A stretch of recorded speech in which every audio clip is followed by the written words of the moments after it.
Welcome back to my channel Capricorn. कैसे हैं आप कैप्रिकॉन? आज हम करने जा रहे हैं आपका वीकली हॉरोस्कोप। ये वीक आपका 6 नवंबर से 12 नवंबर तक होगा। इस वीक में दो बड़े ट्रांजिट होंगे, एक तो आपके लिए पॉजिटिव होगा और एक आपके लिए नेगेटिव होगा, तो वो हम इस वीडियो में कवर करेंगे। सबसे पहला ट्रांजिट होगा वो वीनस का होगा, जो 8 नवंबर को होगा आपके 10th हाउस में, अपने ही मूल त्रिकोण साइन लिब्रा साइन में। दूसरा जो ट्रांजिट होगा वो मरकरी का होगा। मरकरी आपके 12th हाउस में ट्रांजिट कर जाएगा 10 अक्टूबर को सैजिटेरियस साइन में। कैप्रिकॉर्न, स्क्रीन पर आपका चार्ट शो हो रहा है और प्लैनेटरी कंडीशन कुछ इस तरह है।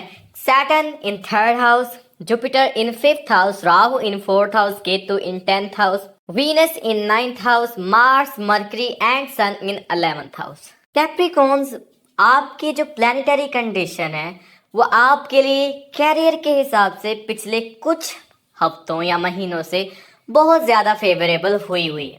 पिछले ही हफ्ते जब सैटर्न ने डायरेक्ट किया तो आपने जो डिले फेस कर रहे थे अपने कैरियर में, जहाँ आपने कुछ लेजीनेस थी आपकी तबीयत में, आपकी जो पर्सनैलिटी थी थोड़ी थोड़ी कहीं ना कहीं सुस्ती नजर आई थी, वो भी रिपेयर हो चुकी है सैटर्न के डायरेक्ट होने की वजह से। तो सैटर्न हर तरह से पॉजिटिव हो चुका है आपके लिए, और सैटर्न 3rd हाउस में बैठा हुआ तो ट्रैवलिंग करवाएगा और ट्रैवलिंग से आपको फायदा भी हो सकता है। साथ में जर्नलिज्म, स्पीकिंग पर्सन जो इस तरह के हैं, लॉयर्स हैं, जो स्टूडेंट्स हैं और जो स्टूडेंट्स प्रेजेंटेशंस वगैरह देते हैं, टीचर्स हैं जो सोशल मीडिया को चलाते हैं, उनके लिए सैटर्न बहुत ही प्रोडक्टिव वर्क कर रहे हैं। प्लैनेट सारे ही अच्छे वर्क कर रहे हैं, लेकिन अक्सर कहते हैं ना कि एक वाइल्ड कार्ड एंट्री होने जा रही है, तो समझ लिए अब वीनस भी आ चुका है कैरियर को सपोर्ट करने के लिए। जी, 8 नवंबर से वीनस आपके 10th हाउस में ट्रांजिट कर रहा है, अपने ही मूल त्रिकोण हाउस में। वीनस आपके 10th हाउस का रिप्रेजेंटेटिव है। 10th हाउस अगर आप समझे, आपका कैरियर है, आपका स्टेटस है, आपका नेम एंड फेम है, आप कितना पैसा कमाएंगे और कहाँ से कमाएंगे। लिब्रा आपके 10th हाउस में फॉल करता है, तो लिब्रा से एसोसिएटेड कैरियर आपको ज्यादा फेवरेबल होते हैं कैप्रिकॉर्न्स में। Film industry, dancing, music, singing, politics, इस तरह की चीजें आपके कैरियर में आते हैं। लेकिन अगर आपका कोई भी कैरियर है और अब 8 अक्टूबर के बाद वीनस वहां पे ट्रांजिट कर जाएगा, बहुत ही स्ट्रॉन्ग वेल प्लेस्ड होने वाला है, तो समझिए कि Venus is the planet of luxury. आपका कैरियर लग्जरियस हो जाएगा। Venus is the planet of material gain, आपको मटेरियल गेन मिलेंगे। Venus is a planet of fame, और आपको फेम भी मिलेगा 10th हाउस में वीनस के होने की वजह से।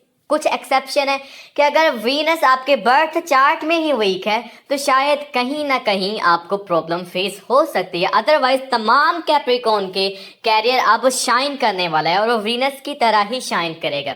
यहाँ पे बात सिर्फ यहाँ तक नहीं रुकेगी, क्योंकि जुपिटर आपके 5th हाउस में पिछले कुछ अरसे से बैठा हुआ है, लेकिन जुपिटर का कोई खास प्रोडक्टिव यहाँ पे वर्क नहीं था। लेकिन अब वीनस जैसे ही अपने हाउस में आया है और जुपिटर वीनस के हाउस में बैठा हुआ है, दोनों ही हाउस वीनस से रूल किए जाते हैं, 5th हाउस और 10th हाउस। अब जो कैप्रिकॉर्न क्रिएटिव हैं, उनकी क्रिएटिविटी नेक्स्ट लेवल तक पहुंच जाएगी। अपनी क्रिएटिविटी से अच्छा नाम कमाएंगे जब तक 3 हफ्तों के लिए वीनस यहाँ रहेगा। इसके बाद वीनस 11th में ट्रांजिट कर जाएगा, तो वो उसकी जो रीडिंग होगी वो हम साथ साथ डिस्कस करते रहेंगे। 5th हाउस स्ट्रॉन्ग है, 10th हाउस स्ट्रॉन्ग है। कहीं ना कहीं हो सकता है कि आप कोई ना कोई रोमांटिक इनकाउंटर भी करें, लेकिन उनमें जो बात होगी वो मैच्योरिटी नजर आएगी, रोमांस में मैच्योरिटी नजर आएगी, क्रिएटिविटी में मैच्योरिटी नजर आएगी, और स्पिरिचुअलिज्म भी देखा गया है। आपके जो बच्चे होंगे वो बहुत अच्छा वर्क करेंगे इन हफ्तों में, किसी ना किसी अवार्ड्स को लेके आएंगे। अगर उनके एग्जाम का रिजल्ट आना है, कोई ना कोई पोजीशन होल्ड करेंगे। आपके बच्चे भी आपके नेम को पॉजिटिव फेम दिलाने के लिए अब यहाँ पे वर्क करते हुए नजर आएंगे इन हफ्तों में, और आपके ऊपर बहुत ही पॉजिटिव इम्पैक्ट डालेगा कैप्रिकॉर्न्स। मरकरी आपके 9th हाउस का रिप्रेजेंटेटिव है। मरकरी लंबे अरसे से आपके लिए फेवरेबल था, लेकिन अब मरकरी थोड़ा सा क्रिटिकल हो जाएगा, क्योंकि मरकरी 10 अक्टूबर को आपके 12th हाउस में ट्रांजिट कर जाएगा। अब यहाँ पे 2 पॉसिबिलिटी बनेगी कुछ कैप्रिकॉर्न्स के लिए। बहुत ही पॉजिटिव होगा, और कुछ कैप्रिकॉन्स के लिए ये नेगेटिव हो सकता है। 9th हाउस का लॉर्ड जब भी 12th हाउस में जाता है तो ये फॉरेन ट्रैवलिंग और फॉरेन सेटलमेंट दिलाता है। जो तो कैप्रिकॉन फॉरेन जाने के लिए कोशिशें कर रहे हैं, वीजा के लिए कोशिशें कर रहे हैं, सेटलमेंट करना चाहते हैं, तो उनके लिए इन 3 हफ्तों में ये चीजें पॉसिबल हो पाएंगी। बहुत प्रोडक्टिव रहेगा वक्त उनके लिए, फॉरेन ट्रैवलिंग हो पाएगी, फॉरेन अर्निंग हो पाएगी, वो खुद अपने फादर की मदद से, फादरली फिगर की मदद से, अपने बॉस की मदद से, अपने माँ बाप की दुआओं की मदद से वो फॉरेन ट्रैवलिंग उनकी पॉसिबल हो पाएगी। और अगर वो सेटलमेंट करना चाहते हैं तो उनकी सेटलमेंट भी यहाँ पे पॉसिबल हो पाएगी कैप्रिकॉन्स। दूसरी पॉजिटिविटी मरकरी की जो होगी वो अपने ही हाउस के ऑपोजिट बैठेगा, वो आपके 6th हाउस का भी रिप्रेजेंटेटिव है। तो यहाँ पे वो आपके ऊपर जो कुछ बीमारियां थी या कोई लिटिगेशन, रेयरली कैप्रिकॉन्स अगर आप पे कोई थी, इल्जामात थे, तो वो खत्म होते हुए नजर आएंगे। हॉस्पिटलाइजेशन थी वो खत्म हो जाएगी आपकी, जो आप लंबे अरसे के लिए डिप्रेशन या कैद में थे वो भी खत्म हो जाएगी। अब सेकंड कैटेगरी समझे, जब ये नेगेटिव होगा तो वो कुछ कैप्रिकॉन्स के लिए ये नेगेटिव होगा।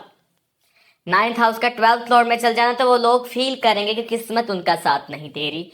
कहीं ना कहीं उनके फादर के साथ उनके झगड़े हो सकते हैं, फादर लॉस में जा सकता है आपकी वजह से, आपके फादर के बिजनेस में लॉस हो सकता है, या फिर किसी ना किसी आपकी कोई एक्टिविटी होगी जिसकी वजह से नेगेटिव इम्पैक्ट आ सकता है आपकी फैमिली की रिस्पेक्ट पर, आपकी फैमिली की इमेज पर। वो आप पे डिपेंड करता है। ये कुछ कैप्रिकॉर्न के लिए पॉसिबल हो पाएगा, वो कोई ना कोई ऐसी हरकत करेंगे जिससे उनकी फैमिली के ऊपर बुरा असर हो।